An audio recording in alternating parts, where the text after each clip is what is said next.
Ladies and gentlemen, I present to you the Prime Minister of the Biafra Republic Government in Exile, His Excellency Ekpa Simon Njaku. Thank you. Thank you very much. I welcome you all today and thanks for inviting me.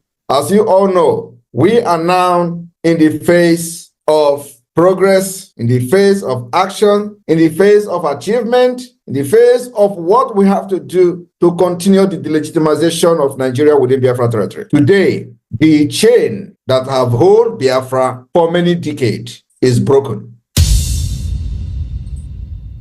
Few days, we have seen the upsurge of the Nigeria terrorists, military, and all their parastatals, accomplices in the killings of Biafra. They were all crying, and the cry is just starting. The killing of Biafrans at will by the Nigeria terrorist state is no longer something they will do and go free. Biafran, killing of any Biafran come with a price, big price, and they are paying it. I want everybody to understand that for the very first time in the history of Biafra, you see what is going on. There has never been any time in the history of Biafra agitation, liberation, that you see what is happening today happening. Because you can't continue to do the same thing and expect a result. And because before you fight a country like Nigeria to protect your people, you must be able to study what Nigeria is all about. That is why in the medical field, when you go to hospital, you go to doctor, they will first of all conduct some kind of test to know what is your problem. Doctors don't just carry you in the hospital and say, oh, what is your problem? You're having a headache. Okay, come and take this. Or you have a temperature. Come, let us give you a drug. No, that's a quack doctor. That's what they do in Africa. That's why many Africa can never progress until Biafra is restored and the beginning of civilization will start. So you have to identify the root cause of a problem before you can now know how to solve it. And that's what the Biafra Republic government in Exile have done. And that's what Mazi Nnamdi Kanu saw in many of us. He knows that the people that surrounded him were a bunch of criminals, bunch of idiots who doesn't know their left from their right. And then he began to shout for 100 men.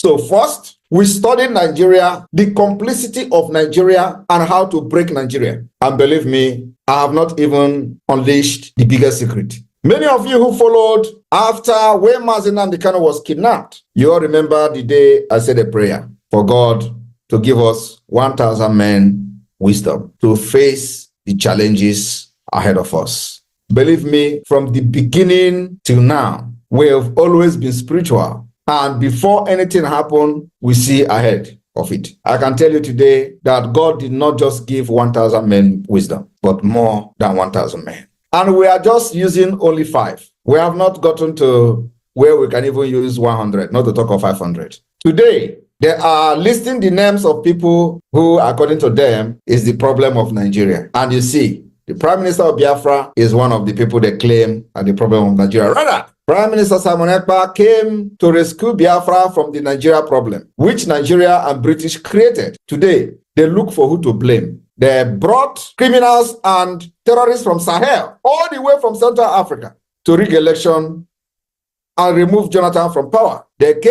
These terrorists came, and they were not compensated. And then after that, the people who brought them from northern Nigeria decided to use them for the Islamic agenda. And today, the Islamic agenda is in a very high speed. They look around to who they are going to blame, and they are blaming Biafra. Biafra is not the reason 200 people were killed on Christmas Day in Jos, Plateau State. Biafra is not the reason why many women and children have been slaughtered, thousands of them from January to 24th day of March 2024 in the northern Nigeria. Biafra is not the reason why Yoruba chiefs and Obas are being slaughtered in their homes by the Islamic terrorists sponsored by the Nigeria state. Biafra is not the reason why many people cannot go to their villages in the northeast, northwest, north central, southwest, and even in the southeast. But you see, all these problems they created was the problem that gave birth to Simon Ekpa today. Because I said at a point, enough is enough. I cannot continue to watch my people being killed, butchered, and their head chopped off by the terrorists sponsored by Nigeria state. The one that break the camel back is a story that I would like to share to people of Greece today. In 2021, after the kidnap of Mazi Nnamdi Kanu, or in 2020 before he was kidnapped also, terrorists attacked my village, slaughtered people that I know, slaughtered women and men that I know, cut off their head. And these people, I know their family, I know their children, and I watched this video. One of the survivors of this attack is still alive today. He saw Nigeria Army as part of those who came for that attack. From that day, the anger I have for Nigeria multiplied. One of the victims of this killing by the Nigeria Army in conjunction with the Fulani today reside in Libya. He is probably watching this program. His father was butchered, head cut off. These particular killings, I documented it very well. I sent it to the president of Finland.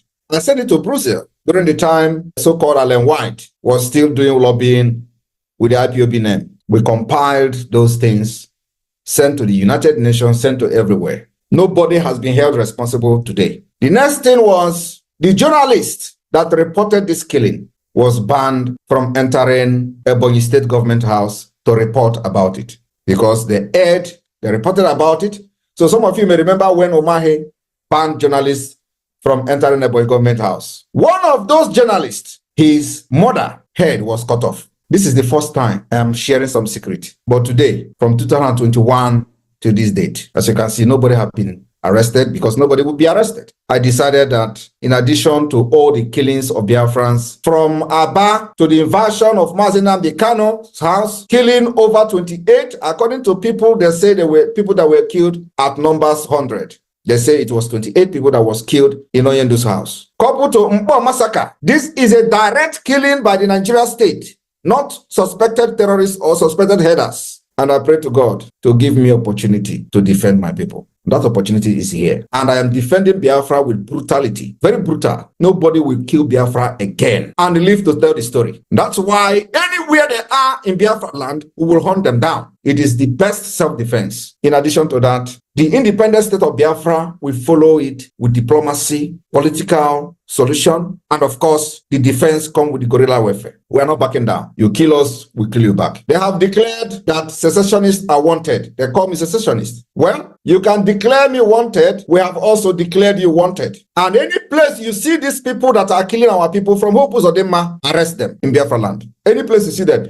any day Tinubu will enter Biafra land, make sure he doesn't go back. We'll arrest them, arrest him. The same thing goes to Shetima. From this day, the target of the Biafra Defense Forces is to make sure that those sponsoring the killing of Biafras will not be allowed to enter our territory. We must not give them a British space. We must not allow them to come to our land and kill and go. The time of that particular issue is over. We will fight them tooth to tooth.